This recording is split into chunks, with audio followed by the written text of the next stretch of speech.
Hi, hello, it's Nikki and welcome to my messy bookshelf. Today I wanted to talk about a book that I just completed towards the Victober reading event that is going on in the month of October. I finally completed The Pickwick Papers by Charles Dickens, and this book I read for the prompt to read a Victorian work that had been serialized. And that was Marissa's challenge. If you are unfamiliar, and I'm sure if you clicked on this, you are very familiar with Victober. There are 4 main hosts, and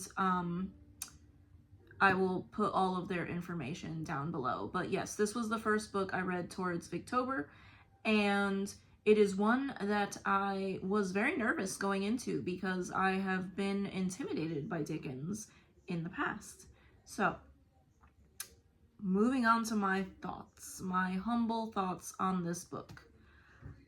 I have been sitting here trying to gather my thoughts about this book, and all I can say is that I do not know how he did it. This book has changed the way that I think about Dickens, or that I thought about Dickens. Having been intimidated by him in the past, I've read Great Expectations and A Christmas Carol, and Cricket on the Hearth as well. But reading Great Expectations, I assumed he was a very serious writer who wrote about very serious topics, which he does. But somehow in this book, which was his first book that was published, the first major novel that was published. It was originally serialized, I think, between 1836 and 1837, but it is his first major work. And I do not know how he was able to do this. I started this book with the idea, maybe a few pages in, all the way up until I was on page like 300 and something. I thought it was very jolly, very funny, and somehow along the way it changed a little bit. So this book follows Mr. Pickwick, a wealthy older gentleman, and his friends, and they have a club around Mr. Pickwick. Mr. Pickwick is the leader of this little club, and they are just trying to gather scientific anecdotes and other anecdotes on their travels and writing, the Pickwick Papers. So they call themselves the Pickwickians, and they go on a series of adventures around the country. And like I said, it was very ridiculous. We have 4 ridiculous and silly gentlemen getting into all sorts of shenanigans for pages and pages, and it was so fun. So 300 pages in, I'm thinking, this is so fun, this is so funny, and somehow I think after the introduction of the character of Sam Weller, who was Mr. Pickwick's manservant, it sort of changed. They are still funny and ridiculous. They are getting into all kinds of hilarious situations. But somehow, towards the middle, it started to get a little more serious in that we were looking at more negative aspects of the human condition. And that sounds very serious, but what you expect with Dickens in describing living conditions and the inequality in his country at the time, alongside a very enjoyable, hilarious, entertaining, tongue-in-cheek adventure, we are also seeing the more serious sides of life. This book, it's probably my new favorite book, like hands down. I had such a good time with this book. The characters were amazing. The side characters the little segues into different stories that they are hearing on their travels.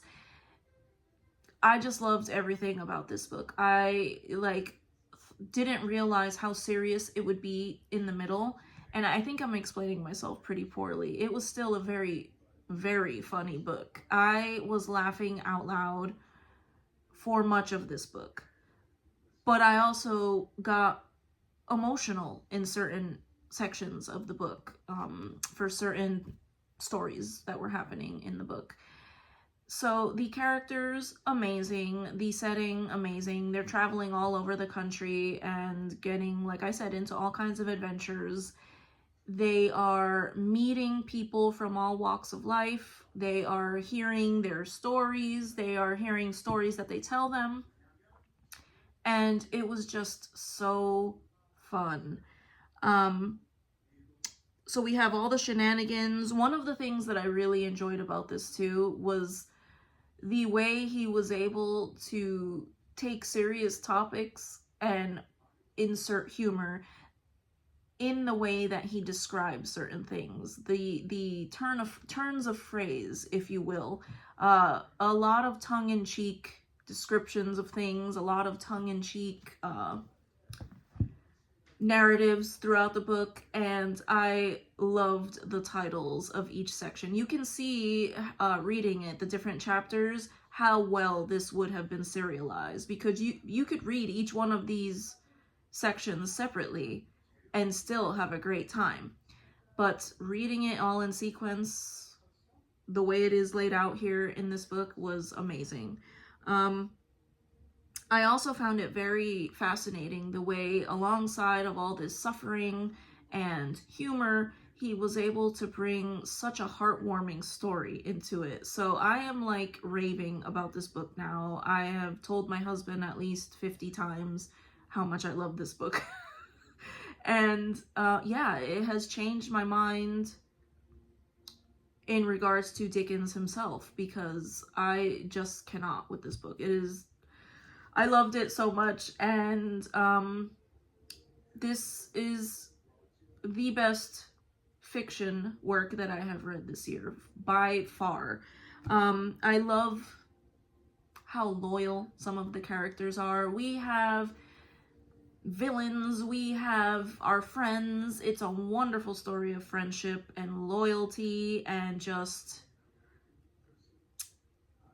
seeing how other people live and suffer, and what is our duty to do to help them, you know, when we see others suffering. And just the romping throughout the country on these adventures was just amazing. I loved it. I think something that also contributed to making it such an amazing experience was the fact that I paired it with reading or listening to the audio. So not at the same time, I cannot do that, but on my commute, when I was cooking, I would throw on the audiobook, and the narrator, I think his name was Rory Kinnar.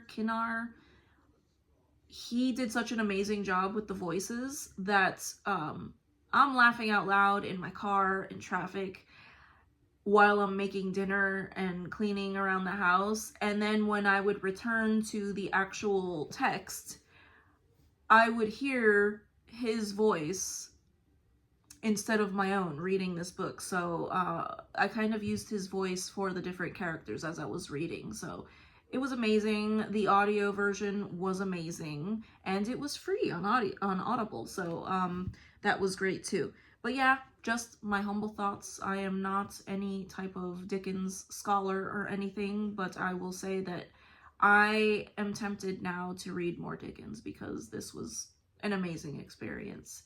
So I thank you so much if you have made it to the end of my raving about this book, and I hope to see you in the next one. Bye.